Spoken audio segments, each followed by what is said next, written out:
শালার বজ্জাত ছেলে কোথা থেকে এসে জুটেছে আমার কপালে। বলকার গাছের আম চুরি করেছিস? সুব্রত চৌধুরী। সে তোর কি হয়? দাদু।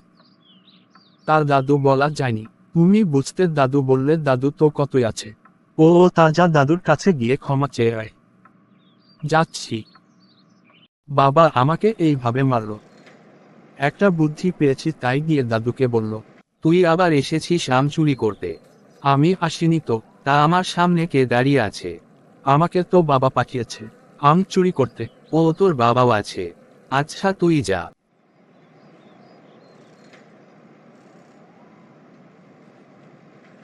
দাদুকে বলেছিস? বলেছি তো। ঠিক আছে, এখন গিয়ে পড়তে বস। যাই বাজার করে নিয়ে আসি। কেমন আছো বাবু? ভালো। শালা অশিক্ষিত, নিজের ছেলেকে আম চুরি করতে পাঠিয়েছিলি আমার বাগানে। কই না তো, আমি ওকে আরো আপনার কাছে ক্ষমা চাইতে পাঠিয়েছিলাম।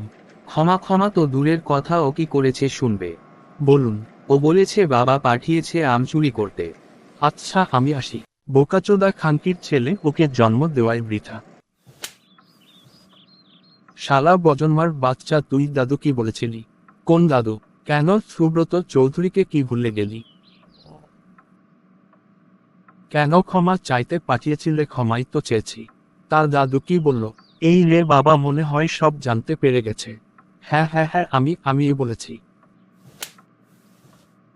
হায় রে আমার কপাল, আমার সম্মান তাই থাকলো না।